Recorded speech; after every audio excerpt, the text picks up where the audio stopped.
Penn State men's hockey is now past the halfway point of their conference schedule with a pair of one-goal losses to third-ranked Michigan this weekend. Welcome back to another edition of Penn State Sports Night. I'm Chris Lemmo alongside Jacob Cheris and Andrew Destin. This has been a rebuilding year for a relatively young and inexperienced team, but there has been some positives. Jacob, I'll start with you. What have you liked so far? Well, I think it's the underclassmen, and I'll tell you about three guys: Jimmy Dowd Jr., Chase McClain, and Ryan Kerwin. Let's start with Dowd Jr. He right now leads Penn State defensemen in points. He's a puck-moving defenseman, and he was great. He scored 2 goals, one of which was on the power play against Notre Dame. Ryan Kerwin, by far the best freshman on this team. He's been terrific with 16 points. He has a great shot, and he has 5 goals. Chase McClain, probably the most improved player on this team. The stats may not show it, but he's winning about 50% of his faceoffs, and he's become a really reliable two-way player.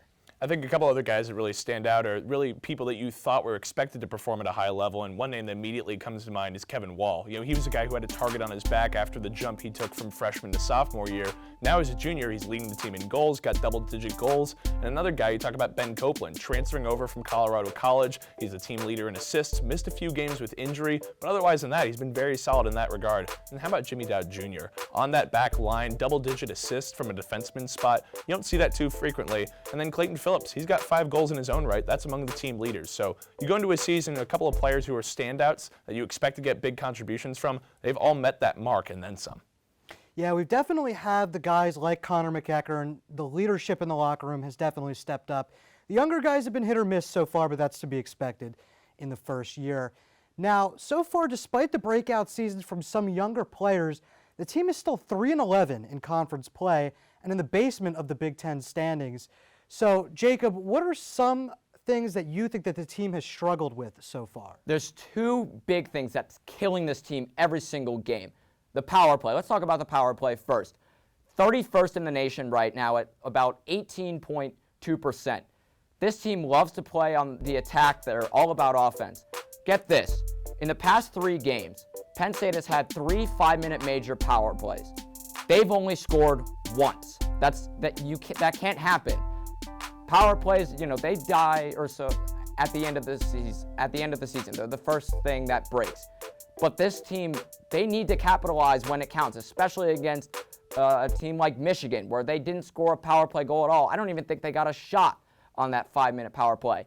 And what's even worse is the penalty kill.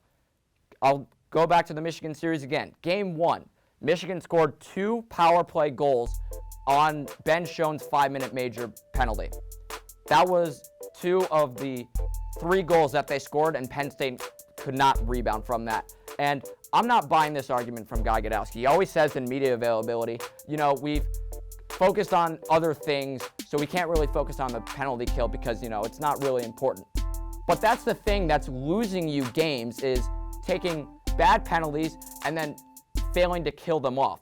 And we have seen recently, Penn State has the ability not to take a penalty in a game, and it almost worked.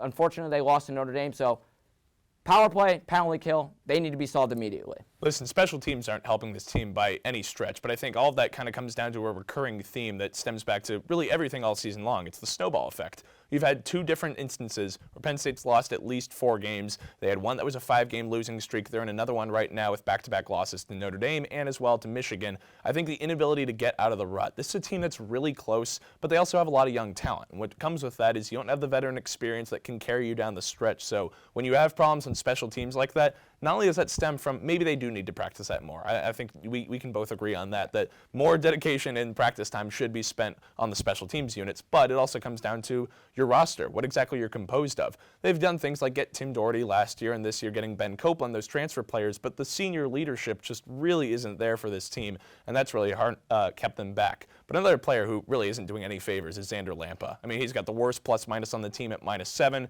He's got 4 points total, a goal and 3 assists. He's really doing no favors when he's out there. And I know Guy Gadowski likes inserting him into that starting lineup, but Xander Lampa, they had high expectations for him last year as a freshman. This is sophomore campaign. He's done nothing really to improve his stock within the program. One thing I want to add is Connor McEachern, who leads Penn State in power play goals with 3. A big hit to that power play unit as of late. He went down with an injury late in the third period against Notre Dame. He did not return. Godowski says his status for Wisconsin is questionable. Yeah, the power play, I mean, that used to be a strength of this program. You think of the days with Alex Lemmo. It used to be automatic, but definitely has fallen on some hard times here of late.